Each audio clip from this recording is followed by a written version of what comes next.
Hi, today I want to show you an interesting control again from Free Pascal and Lazarus, and this is the TActionList object, which is basically help you to simplify your code and the actions from your menus, buttons, or whatever you want to use to trigger actions in your application.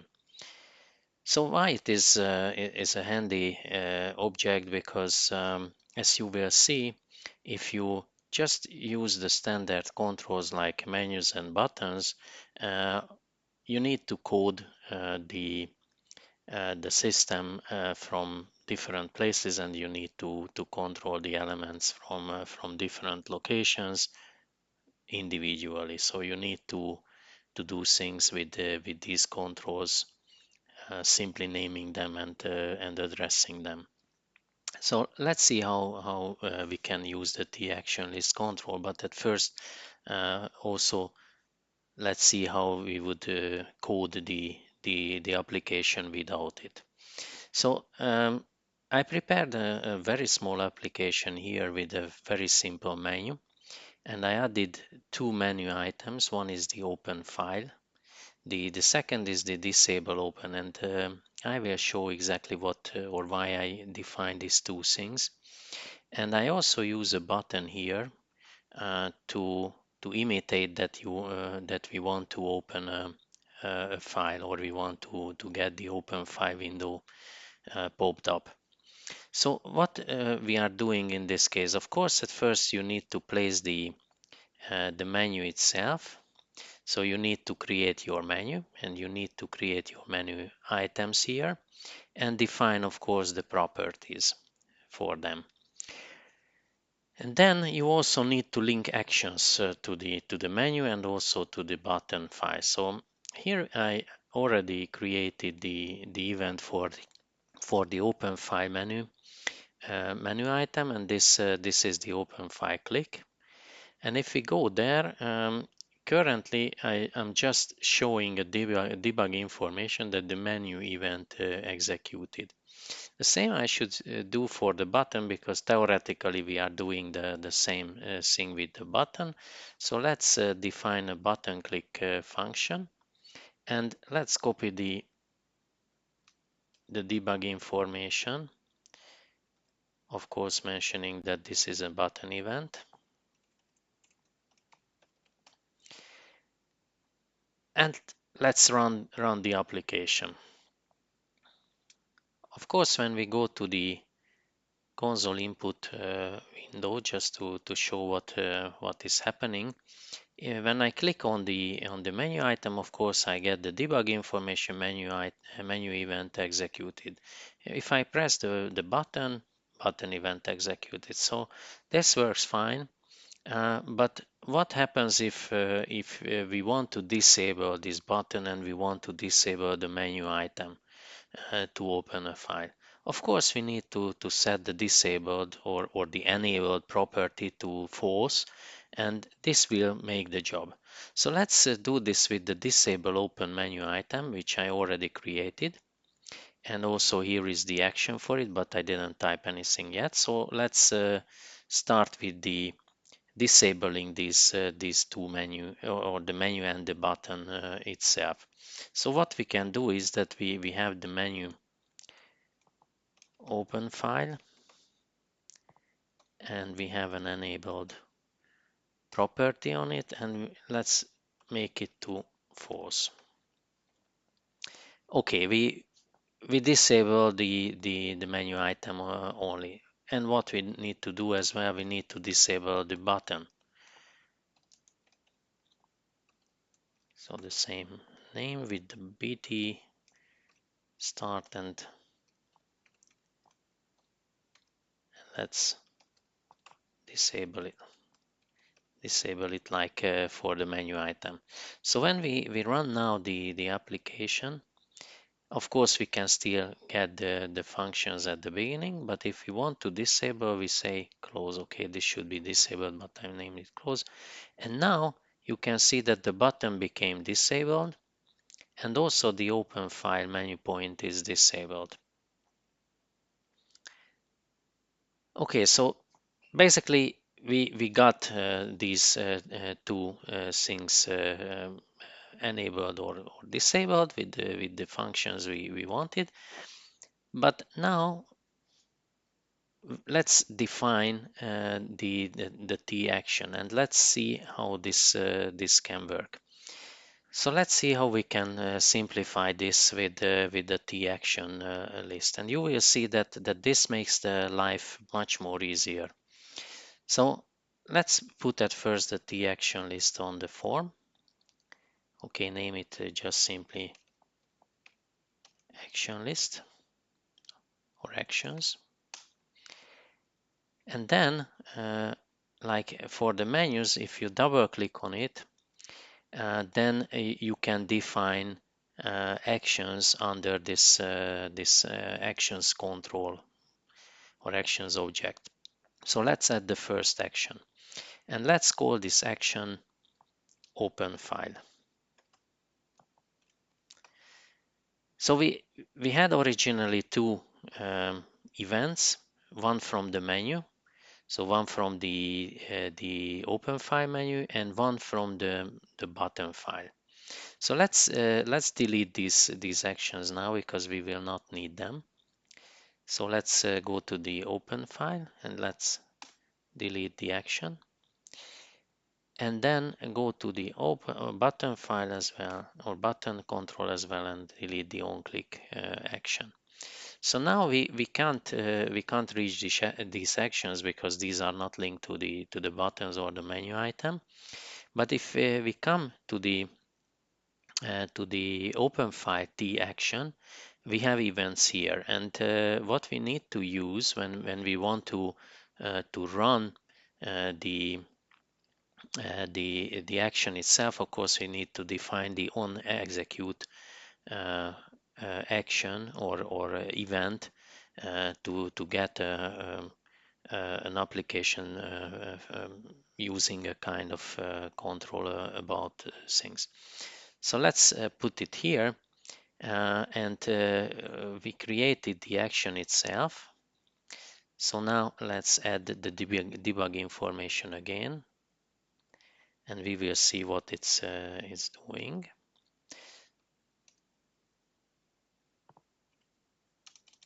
So when we were running the application earlier, we were having these two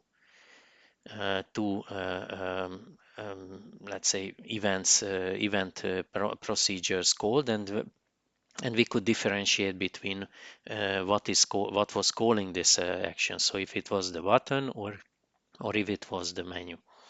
And of course, we could be able to link it to one additional procedure that we just want to run an action from these two different events at the same place. But it is just creating additional code. So now we have the action list or one action defined, and when we execute it, we can have this open file execute procedure, and we can now say that okay, the action executed. Okay, so now we define the action itself, but how we can use it?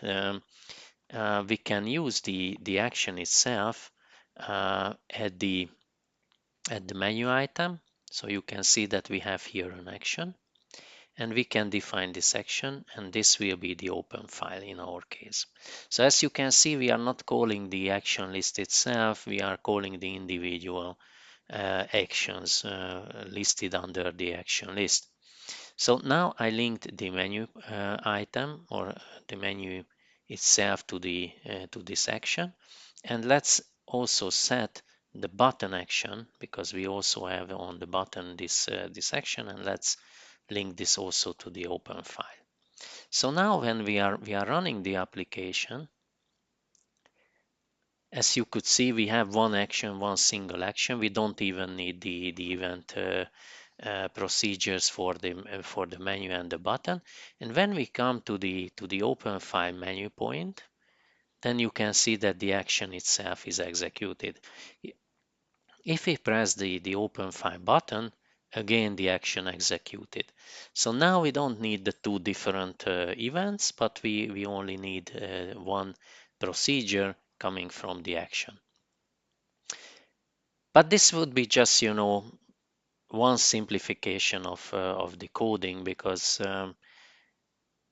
this is just basically changing the way how you execute a menu event or a button event. As I said, you could be able to define a procedure inside your form.